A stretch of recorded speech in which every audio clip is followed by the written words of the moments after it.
Arab Saudi umum syarat kesihatan baru tunai haji. Gaza terus diserang, Israel langgar gencatan senjata. Assalamualaikum, salam Malaysia Madani. Saya Izamil Nasir dalam Utama 7 Pagi.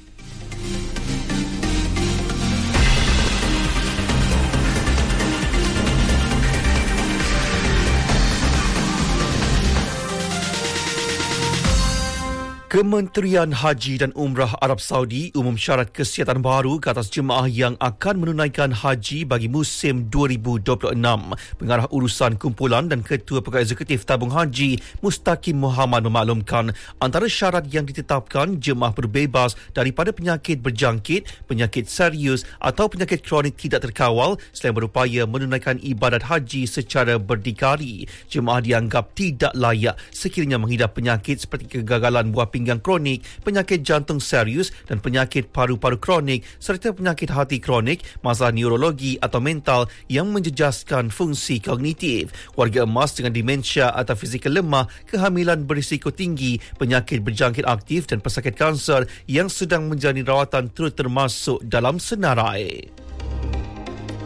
Dalam pada itu, Mustaqim terus memaklumkan tabung haji tidak lagi dibenarkan membuka pusat rawatan di Tanah Suci pada tahun depan. Sebaliknya, jemaah yang memerlukan rawatan lanjut akan dirujuk ke Hospital Kerajaan Arab Saudi dengan pemantauan pakar-pakar Kementerian Kesihatan Malaysia KKM. Tabung haji dalam pada itu merancang untuk menyediakan kemudahan kesihatan di hospital swasta Arab Saudi sekiranya perlu. Usaha tersebut akan dilaksana dengan kerjasama KKM menerusi 225 petugas kesihatan pada musim haji tahun depan. Klinik dan farmasi juga akan disediakan di semua bangunan penginapan jemaah di Mekah dan Madinah yang dikendalikan petugas kesihatan KKM.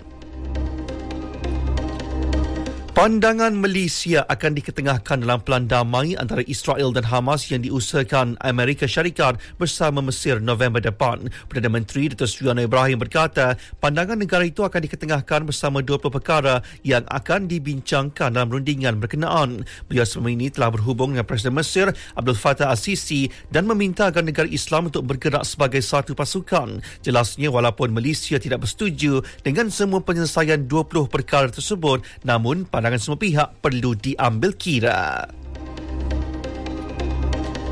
Dalam perkembangan lain, keputusan menarik balik subsidi ayam bernilai lebih 1 bilion ringgit setahun membolehkan dana tersebut disalurkan semula kepada rakyat yang lebih memerlukan. Datuk Seri Anwar berkata, subsidi berkenaan lebih menguntungkan pihak kartel dan syarikat besar sedangkan manfaat sebenar tidak dirasai sepenuhnya oleh rakyat. Sekarang keputusan kita tarik balik price support. Harga kekal rendah. Negara selamat 1 bilion ringgit. Wang itu kita selamatkan balik kepada rakyat. Itu saya kata dasar-dasar ini adalah dasar yang mesti dilakukan, yang harus difahami. Datuk Seri Anwar Ibrahim. Perdana Menteri dalam pada itu memaklumkan program Madani Rakyat PMR 2025 menjadi platform untuk rakyat melihat sendiri hasil pelaksanaan projek dan inisiatif kerajaan. Beliau berkata program tersebut akan memberi penerangan jelas terhadap rakyat sekaligus menepis stomahan dan persepsi negatif yang dilemparkan terhadap kerajaan. Tujuan kita dalam Madani Rakyat ini di antara lain adalah supaya menyantuni rakyat, supaya rakyat tahu. Kita umumkan sekian untuk kementerian, untuk jabatan, projek. Rakyat baca, dengar. Kemudian ada pandangan lain yang menyerang kita. Dia kata bercakap, tidak dapat melihat sendiri. Jadi tujuan kita mengajak rakyat melihat sendiri. Dan pegawai-pegawai ditugaskan untuk memberi penjelasan tindakan yang diambil. Datuk Seri Anwar berkata PMR 2025 di Sri Melaka menunjukkan kehadiran paling ramai sepanjang penganjurannya iaitu 204,834 pengunjung. Ini pula mengenai penerima bantuan sumbangan asas rahmah SARA yang mendapati maikat mereka disalahguna. Mereka diminta segera membuat laporan polis bagi membolehkan baki bantuan dikembalikan.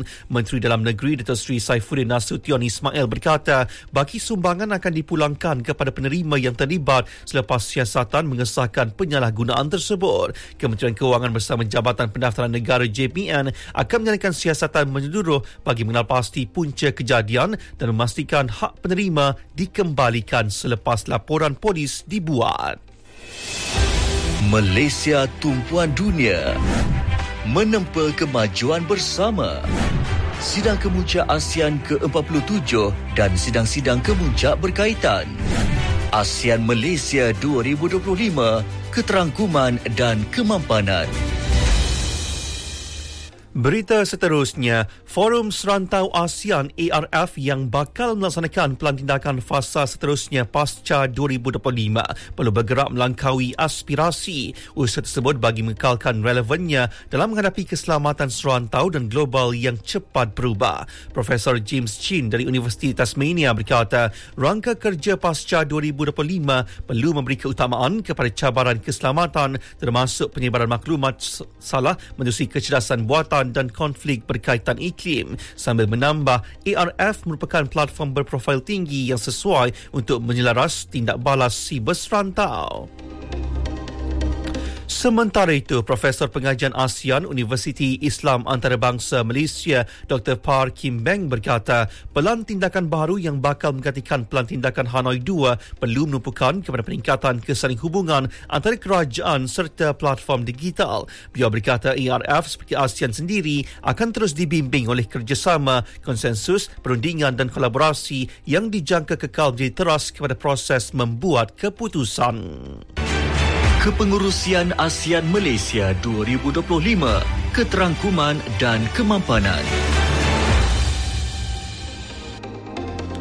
Yang di-Pertuan Agong Sultan Ibrahim dan Raja Permaisuri Agong Raja Zahir Sofiah menzahirkan ucapan selamat menyambut Deepavali kepada seluruh rakyat Malaysia beragama Hindu. Ucapan sempena perayaan tersebut dikongsikan menerusi hantaran di laman Facebook rasmi Sultan Ibrahim Sultan Iskandar. Baginda berdua dalam ucapan tersebut berharap perayaan Deepavali ini membawa sinar kebahagiaan, kesejahteraan dan kemakmuran kepada semua yang meraikannya.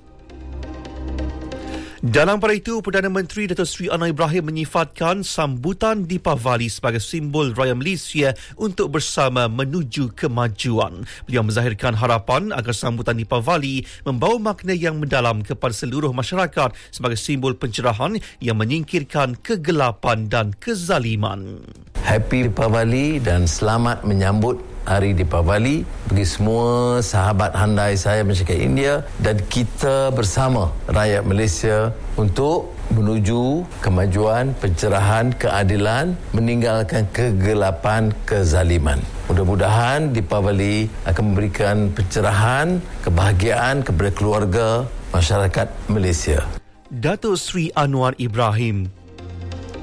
Kita ke perkembangan luar negara. Sekurang-kurangnya 45 orang terbunuh dalam serangan udara terbaru Israel ke atas Gaza. Jumlah itu meningkat berbanding 33 orang seperti dilaporkan sebelum ini. Jurucakap Agensi Pertahanan Awam Mahmud Basal memaklumkan serangan menyasarkan kawasan Zuwaida, Nusairat, Han Yunis dan Gaza City. Korban merupakan orang awam termasuk wanita, kanak-kanak seorang wartawan. Kematian disahkan oleh Hospital Al-Aqsa Martris dan Hospital Al-Auda. Seramai 20 kaki tangan Pertubuhan Bangsa Bersatu PBB masih ditahan pejuang Houthi selepas terbuan ke atas pejabat agensi itu di sana Yaman. Jurucakap PBB di Yaman, Jen Alam memaklumkan mereka yang ditahan adalah 5 kaki tangan tempatan dan 15 kaki tangan antarabangsa. PBB sedang berunding dengan pihak berkuasa Houthi, negara anggota yang berkaitan serta kerajaan Yaman bagi menyelesaikan insiden tersebut bagi memastikan pembebasan semua kaki tangan serta pemulangan semula kawalan dalam fasiliti PBB di sana. Beralih ke sukan bola sepak Liga Perdana Inggeris EPL, Liverpool tewas tipis 1-2 terhadap Manchester United di laman sendiri awal pagi tadi sekaligus menjadikan kekalahan keempat berturut-turut The Reds buat kali pertama dalam tempoh 11 tahun. Meski tewas, Liverpool berada di kedudukan keempat dengan 15 mata hasil 5 kemenangan. Manakala Manchester United di tempat yang ke-9 selepas mengutip 13 mata. Disampaikan tajuk utama sekali lagi. Arab Saudi umum syarat kesihatan baharu tunai haji. Gaza terus diserang Israel langgar gencatan senjata. Sekian berita yang disunting oleh Ashrik Fahmi Ahmad dari Pusat Berita RTM, Malaysia Madani, rakyat disantuni. Assalamualaikum.